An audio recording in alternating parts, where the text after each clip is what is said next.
the bill is passed. Beijing, China should not have the control over Americans that TikTok gives them. We will continue to do all we can, including exercising our legal rights, to protect this amazing platform.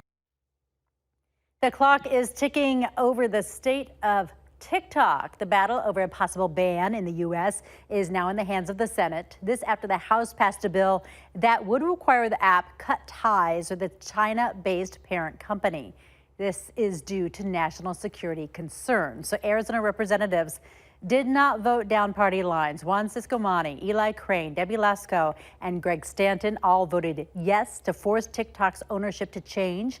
Ruben Gallego, David Schweikert, and Andy Biggs voted no.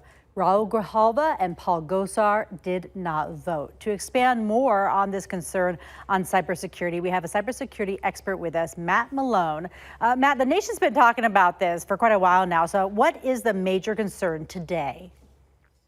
Well, there's a lot of concern around the data, right? Where the data lives and how the data is kind of controlled and who has access to it.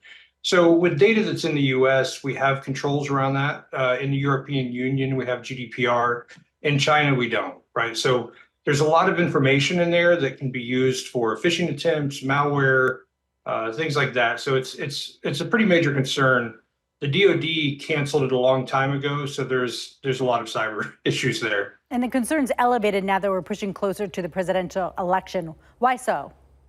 So manipulation. So it's social engineering, really, where you're basically pushing content that can sway someone's decision one way or another. And this can happen in a lot of instances. So data manipulation is probably the biggest thing that they're concerned about. We know how those algorithms work to feed you certain information. Are people or voters or children, people in the U.S. fed different information than people in other parts of the world? Yeah, China, for instance. So this is a Chinese company. And TikTok is not banned over there, but it's a much different flavor. So TikTok is more for, food dietary restrictions and things that are positive in your life. Over here, it can be the Wild West and it's kind of open to anything. So it's a stark contrast between what's happening in China versus what's happening in here. And really what this bill is talking about is just trying to get them to divest from China so that they can put more regulations around what they do. So if an American company owned TikTok, would it be safer? It would have more rights in the legal system, so there would be more regulations. So things like GDPR, CCPA in California, the Consumer Protection Act, all of those would be more enforceable.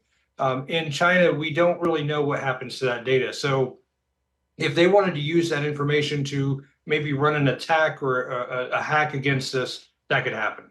Do you think the Senate should pass this ban?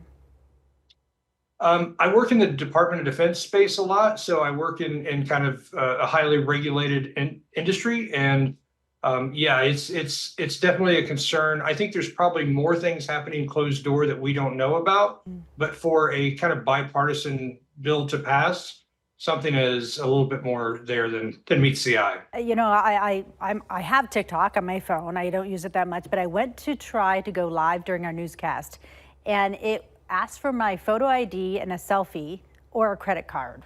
Why would they want that information? Well, that's not good. That's what I thought.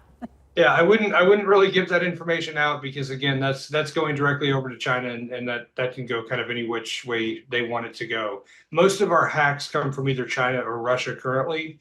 So, you're kind of feeding the giant there. What do you tell your friends and family? Do you tell them to delete the app?